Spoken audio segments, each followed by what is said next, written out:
It's me again, Shady, and welcome back to my part 2 of DIY Halloween. Yun. DIY whatever. Pero this time, ang part 2 natin is we're gonna create a pumpkin bag. These are usually used by the kids kapag nag-trick or treat sila. Ito yung gamit nila, pinaka-pumpkin bag nila para dun nilalagay yung mga candies and chocolates. So, ito yung ating simple way of creating our pumpkin bag. Just on watching.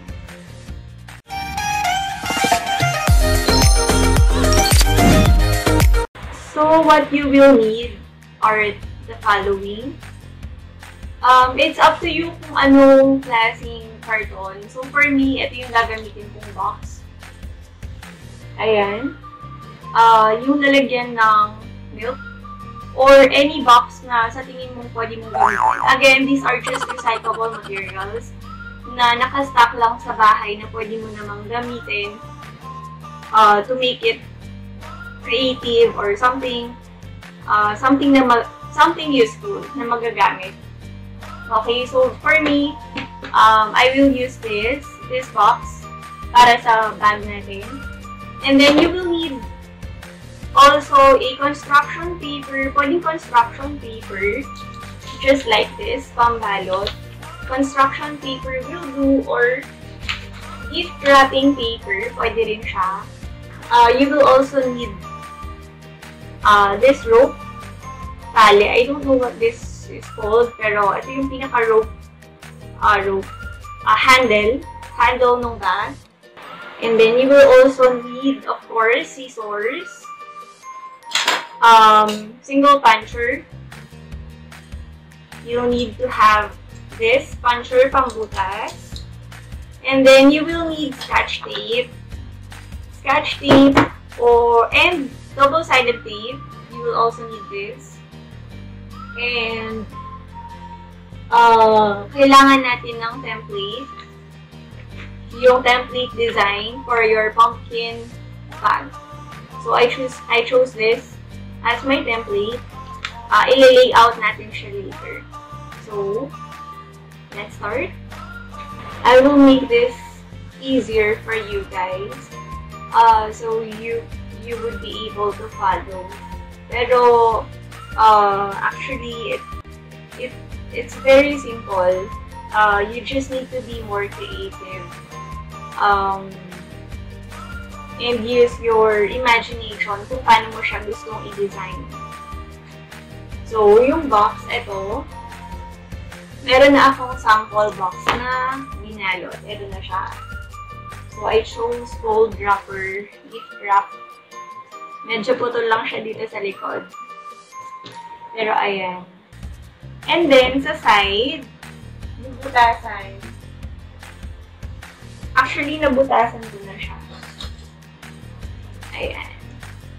Nagbutas na ako ng dalawa. Here. And two here. Okay. And then, after this one, actually, pwede kang mag-print na lang ng parang gusto mong design if you want to print something na Happy Halloween or Trick or Treat, something like that, pwede. Pero for me, ayun nga, nag-print na lang ako ng layout. Ano, pwede mo rin siyang idikit dito. Diba? Pwede mo siyang idikit. I think this is so cute for me. It looks cute for me. Simple, pero cute. Pero I cut out already a bigger template. Ayan. Medyo nilakihan ko lang siya. So, what we'll need to do... sorry, I forgot. You can use pencil pen also. Para pinaka pang border mo or pang drawing mo. Kasi i-draw lang natin yung face ni pumpkin i-draw lang natin yung face ng pinaka-pumpkin natin. So, here.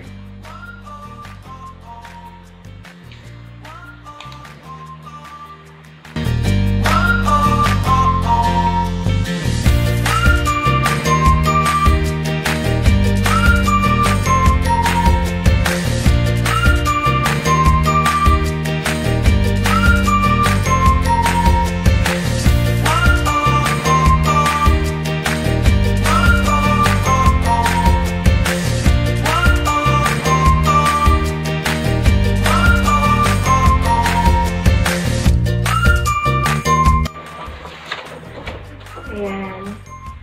Meron na siyang borderline. Hindi lang pantay-pantay. Ipupulido na lang natin siya after. Pero pawalan na kasi yung ink ng pen. So, we'll just draw a face just like this. Gagayahin natin siya.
So, I think this is good. I think this is okay. Ayan na siya. So, pwede na natin siyang idikit sa ating ididikit natin siya sa ating bag. Pumpkin bag.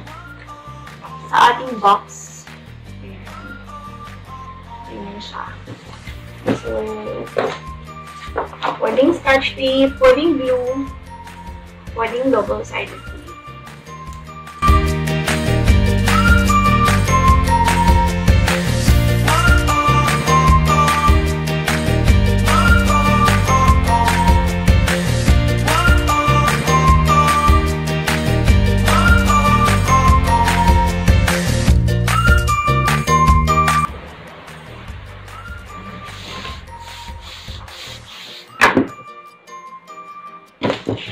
Tada!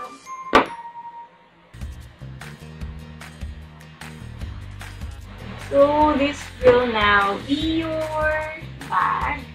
You can do it on both sides, actually.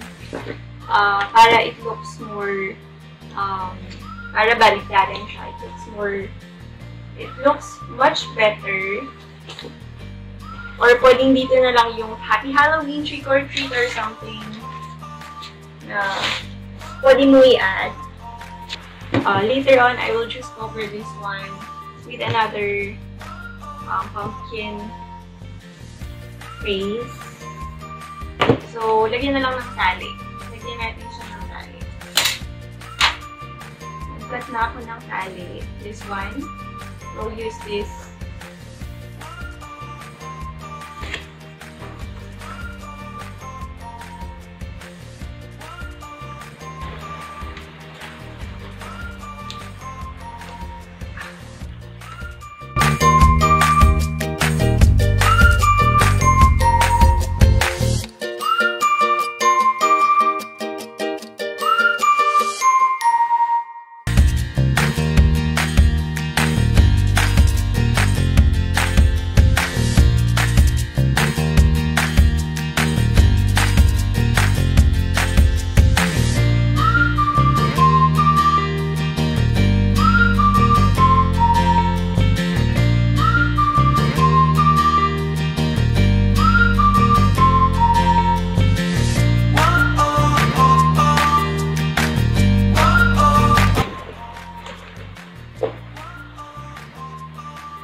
Ayan. Tapos na ang ating pumpkin bag. Hindi na ako nakapag-pupit dito. Pero pwede niyo siya i-cover. Paano? I-cover na lang siya dito. Pero na-run out lang ako ng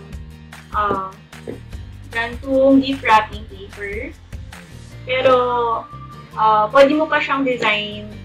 Gaya ng sabi ko, it's up to you kung gusto mo pa siyang dikitan ng same nito on both sides. Or, lagyan mo na lang siya ng Happy Halloween, trick or treat, something like that. So, ito na yung ating DIY pumpkin bag. I already made another one, a smaller version. So, this is smaller. Baby pumpkin and mommy pumpkin. So, ayan. Trick or treat! Ready na for Halloween. Ayan. So, i-try nyo nang gawin. Napakadali. Napaka-resourceful. Just use recyclable materials na pwedeng sa tingin nyo pwede nyo gamitin.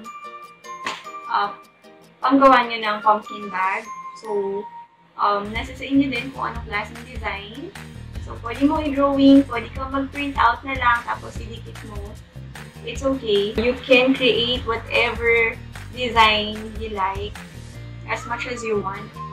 So, ayan na. Ready na for Halloween. Happy Halloween!